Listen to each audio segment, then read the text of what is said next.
Miscreants and Mollifiers, the Anonymous Library, is proud to present an extract from The Black Company by Glenn Cook. There were prodigies and portents enough, One Eye says. We must blame ourselves for misinterpreting them. One Eye's handicap in no way impairs his marvelous hindsight.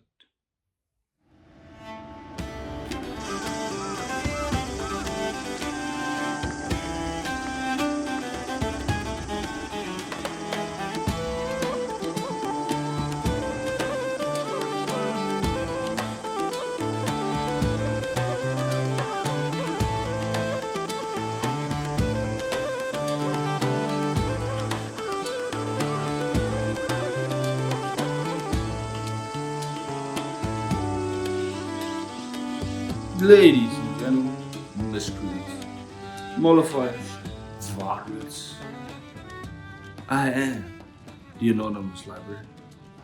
You can call me Al. And welcome to the show, to another reading update for the week.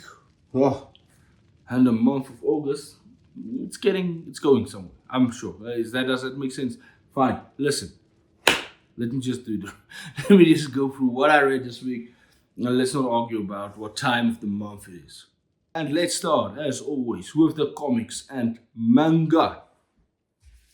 And of course, I was almost done with it last week, so I finally finished 100 Bullets, Book 2. And yeah, everything I said last week still holds true.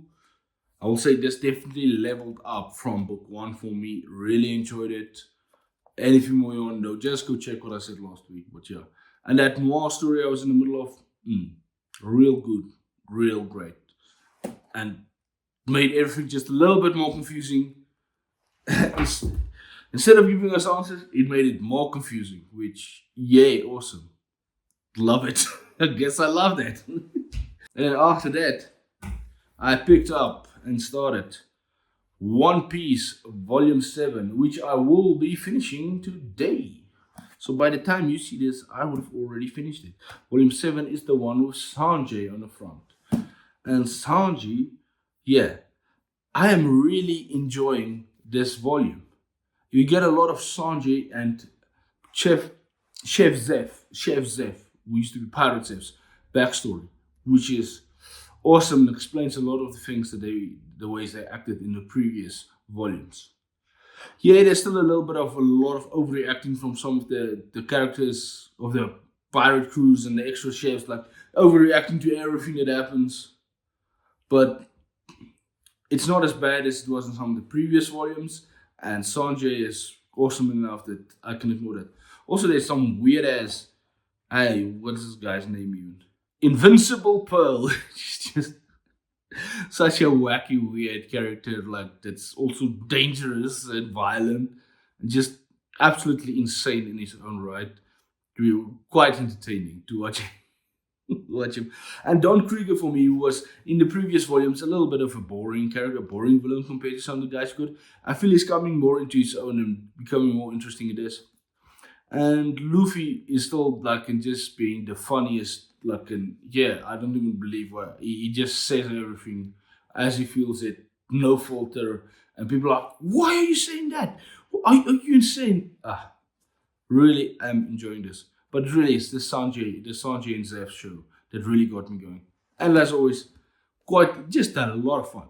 A lot of fun. Even though it deals with some hectic stuff in this, it's still a lot of fun and some crazy niceties. Enjoying One Piece again.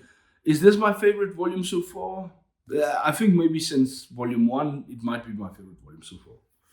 So let's move on to the non-fiction. And I'm still going with Stanley Kubrick Directs. I am at page 178 at this point. Like what I was saying about the analysis and getting stuff straight from Kubrick that I loved so much last week, it just gets more of that. And now we are getting into individual films and going really in depth in that. Kind of like what was going on with the Jane Austen biography, where like at some point we started going to deep into detail of each of the books. It's really awesome. I'm in the moment where they are with Dr. Strangelove, or how I learned to stop worrying and love the bomb. Yeah, this is great. I finished the Paths of Glory part. The Paths of Glory part was awesome. And just the amount of stuff here and the notes on it does with like how specific the camera movements was and the camera point of view and everything and the impact it does and why this was groundbreaking and different from what we'd seen up to that point. It's just a really informative, brilliantly well written book about a master filmmaker. Awesome. Hey, next, it has time to go to the big category fiction. Let's got all of it in. All of it. And I did finish Victor Hugo, The Hunchback of Notre Dame, or as which is kind of a not a good title for this. What's way better title is Our Lady of Notre Dame, of no, Our Lady of Paris, Our Lady of Notre Dame, Our Lady and Notre Dame is the same thing. Our Lady of Paris or Notre Dame de Paris. Sharply is the best name for it because Quasimodo is a character in it. He's not the main character. Nobody's really the main character. They are a bunch of different characters. Story being told. The things that is taken out of the abridged version, and you can understand why it's taken out of why it's taken out for the abridged version, but still, it adds so much more and such wonderful stuff. There's a whole sequence in here that takes place with the King of France in a tower and like some of the people around him and some of the events that are happening and just you learn more about him and his characters and the people closest to him and some of the creepy things there and an insanely beautiful sequence that is not in the abridged version. That is just spectacular and interesting and funny. Hugo, he's got a nice sarcastic way of writing that's really brings out his humor. And the way he talks about these really dark and messed up stuff that's happening. This is amazing. And I'm sure it won't be for everybody because it definitely has this heightened feel to it all the time. That just pulls you in and pushes you forward. But the characters are so amazing and wonderful and in depth. You will have sympathy for a character. You will hate a character one moment, have sympathy for them the next, and then hate them right after that. Trauma, trauma, trauma.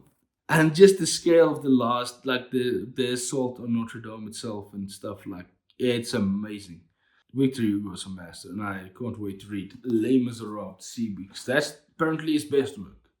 To see how great that has to be. But then I picked up. I don't think it qualifies as a classic of fantasy yet, but it's a very influential fantasy. Glenn Cook, The Black Company. So this one is the Chronicles of the Black Company. It has the first 3 books in. I'm only reading the first book at the moment, which is titled The Black Company. So you can see how influential this was definitely on Malazan, on a certain aspect of what Erickson Estelman writes Malazan and how they write it. It is dark at times. It is dark and honest. It has an honesty to it that will like yeah, this is the reality of a mercenary company that gets hired by different places and then they just do their job. It doesn't feel dark for dark's sake. The characters feel very real and interesting. And you also see the glimmer and the humanity in them. But you also see how war just corrodes them and you become used to things you shouldn't. And you never become fully used to them, but you become numb enough to them that you can keep going. And the way it's told from the character that's the physician of the Black Company. His name is Croker, and he's the physician, but he's also in charge of the annals. Like he has to keep what the Black Company did, where and who did what, and everything. And then he'll be even honest, like, I leave a lot of stuff out because some of them is just too bad and doesn't reflect good on the Black Company, so on anything. But he leaves a number just, and then you see, okay, but I see what you left in. So this is what you left in. And then you could kind of, by saying it, you realize all the horrible things he leaves out because these are soldiers on constant war, and at times they will do things. Yeah, there's a beast in every man, and it stirs when you put a sword in his hand. It rings very true for this. But that doesn't mean they are all a bunch of horrible, miserable people. They have a code, they have a set of rules, they have things. But they will also bend those codes as far as they need when they need to change stuff or get out of a bad situation. Even though they're not necessarily the best characters or the nicest characters, how they care for each other, how they're actually a family and stick out for each other in this. And it really feels like, yeah, this is what the soldiers on the ground in, like, if you think like in the epic brick wars that were going on in like Lord of the Rings or any of these big epic fantasies, this is what the soldiers on the ground must have been experiencing in those things, and just the day to day. I love how like it's not necessarily plot heavy, because it is like it goes from event to event, and you feel like each chapter kind of has its own little arc it tells about this is the process, but it's obviously all still connected. And the more I read it, the more I just get sucked into it, and then something awful happens, and I'm like, "Gosh." But then it starts getting hard to judge these characters, because you want to judge them, but in the situation they are, you can almost just, yeah, that's the world that's lived. You become numb to this stuff. This is just your life now. There's a sweetness as well when you see how these characters that are willing to do this horrible shit, how they care for their fellow soldier, how they care for their fellow black company companions. The good, the bad, the awful. They are a family and they will stick together. Also, just the world that he creates in here and how he slowly reveals it. It's an amazing world, and it feels as grand and even though we are zoned in with this one character and this one company and following them, and we kind of only learn from what's happening in the rest of the world, and so we're always surprised by it because it feels like real. It feels like you're real in the company, because you just said, "Oh, we were winning," and then but over there somewhere we thought everything was going good, but somewhere there somebody collapsed, and now we have to retreat because it's just chaos. And we are being held back.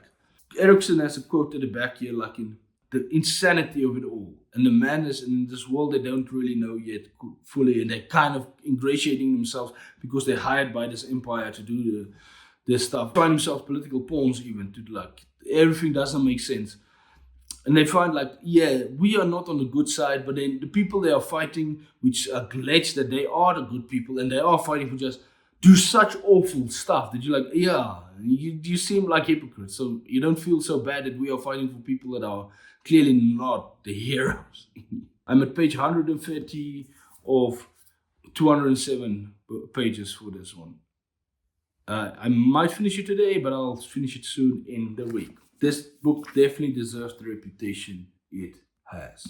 So just for what I will be picking up for the week coming, I will finish One Piece. From there, I will go on to Saga Volume 7. And I should finish The Black Company. From there, I will go on to Dawn of the Empress by Nareen Dorman and Catriona Ross.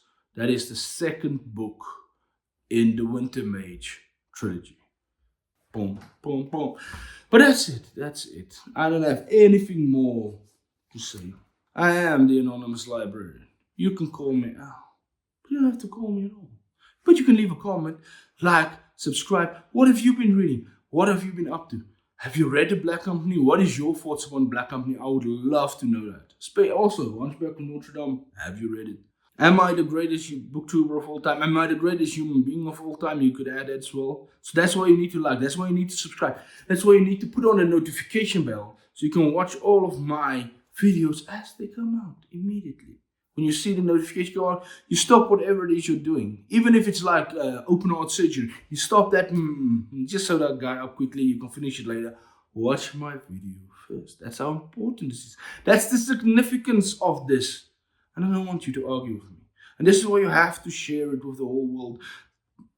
Just listen. Okay. Before you get hostile, bye. Bye.